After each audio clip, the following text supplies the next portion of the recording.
So John Jones has officially retired from the sport of mixed martial arts, or in other words, ran away from Tom Aspinall. Dana White ने यह बात UFC बाको के post fight press conference में reveal करी थी.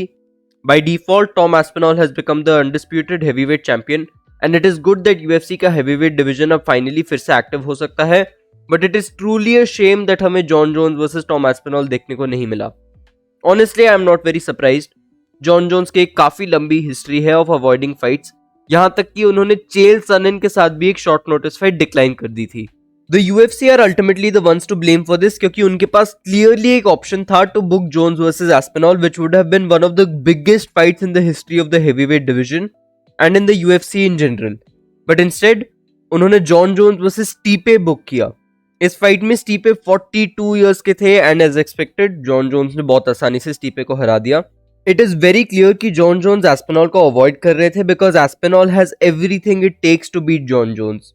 मैंने recently एक पोस्ट देखा था ऑन इंस्टाग्राम जिसमें एस्पिनॉल ने एक साल पहले कहा था that he will retire Jon Jones without even fighting him, and this could not be more true.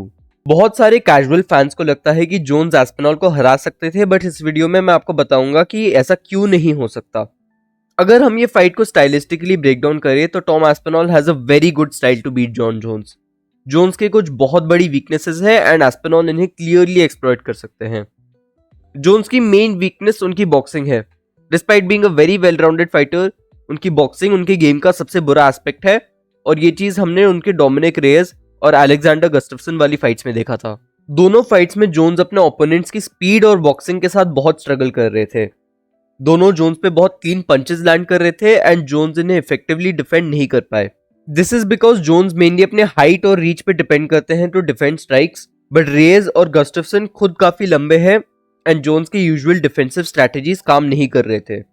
Dominic Reyes ने उनकी फाइट में क्लियरली पहले 3 राउंड्स जीत लिए थे, but unfortunately he got robbed in this fight. Another very important thing in both these fights was that Reyes और गस्टफ्सन बहुत अच्छे wrestlers हैं. उन्होंने जोन्स के टेकडाउन्स अच्छे से डिफेंड किए एंड गस्टफ्सन ने जोन्स के ऊपर एक टेकडाउन लैंड भी किया. तो जॉन जोन्स को हराने के लिए 3 चीजें बहुत इंपॉर्टेंट है: बॉक्सिंग, स्पीड और ग्रैपलिंग डिफेंस. टॉम एस्पिनॉल के पास ये सारी चीजें हैं. Let's compare the stats. Aspinall primarily एक ऑर्थोडॉक्स फाइटर है, वेयरएज जोन्स स्टांस स्विच करते रहते हैं. एस्पिनॉल जोन्स से 1 इंच लंबे हैं, but he does have a 6 inch reach disadvantage. इस फाइट में उनके पास एक ऑलमोस्ट 20 पाउंड वेट एडवांटेज भी होगा, and most importantly he has age on his side. वो जोन से 5 साल यंगर है. उसके ऊपर से उनके पास हर एक पॉसिबल फिजिकल एडवांटेज है. He is stronger, faster and has more knockout power. Skill wise देखा जाए तो Tom Aspinall is the best boxer in the heavyweight division. He literally trains and spars with Tyson Fury. उन्होंने margin टिबूरा, Curtis blades और सर्गे Pavlovich को first round के अंदर ही knockout करा हुआ है. One of the reasons why उनकी बॉक्सिंग इतनी अच्छी है is his attributes. Despite being around 250 pounds, वो बहुत ही ज्यादा फास्ट है and obviously he hits very hard. On top of that उनकी ग्रैपलिंग भी बहुत अच्छी है. उन्होंने अलेक्जेंडर वोल्कोव और आंड्रे आर्लोव्स्की को सबमिट भी किया हुआ है. He has a 100% takedown accuracy and 100% takedown defence. जब हम ये सारे फैक्टर्स देखते हैं and we consider how slow Jones looks at heavyweight, then Jones के पास कोई चांस नहीं है एस्पिनॉल को हराने का. कुछ लोगों को लगता है कि जोन्स अगर ये फाइट चैंपियनशिप राउंड्स तक ले गए तो वो जीत सकते हैं, बट आई डोंट थिंक वो ये कर पाएंगे. टॉम एस्पिनॉल ने अपनी हर फाइट 2 राउंड्स के अंदर ही फिनिश करी है एंड जोन्स का कार्डियो हेवीवेट में उतना ही अनटेस्टेड है जितना एस्पिनॉल का है. अगर ये फाइट होती तो I am very sure that Tom Aspinall Jon Jones को पहले ही राउंड में नॉकआउट कर देते, and it is a shame that we didn't get to see this fight.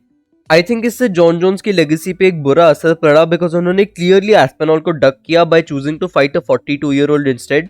And MMA fans कभी नहीं भूलने वाले दैट जोन्स एस्पिनॉल से लड़ने से इतना डर रहे थे कि उन्होंने रिटायर करना बेटर समझा. ओवरऑल इस सिचुएशन के बारे में एक अच्छी चीज है दैट अब फाइनली हेवीवेट डिवीजन में और एक्टिविटी होगी and we will probably get Aspinall versus Ciryl Gane next. Other than that heavyweight division में कोई भी एक्साइटिंग फाइट्स नहीं है as such because Aspinall most fighters को ऑलरेडी फिनिश कर चुके हैं and I don't really think उनको कोई अच्छे से चैलेंज कर पाएगा. This is exactly why this fight was so important to the division because इसे एक सुपर फाइट की बहुत जरूरत थी. There are some talks of Alex Pereira moving up and maybe that would be interesting to see. I think Alex Pereira versus Cyril Gane would be a great fight, but then again, I don't think Pereira Aspinall को हरा सकते हैं. I would love to see Francis Ngannou back in the UFC, but वो बहुत unlikely है. Anyways guys that's it for today's video. अगर आपको video पसंद आई तो लाइक करना मत भूलना and let me know if you agree और disagree with my takes. Thanks for watching.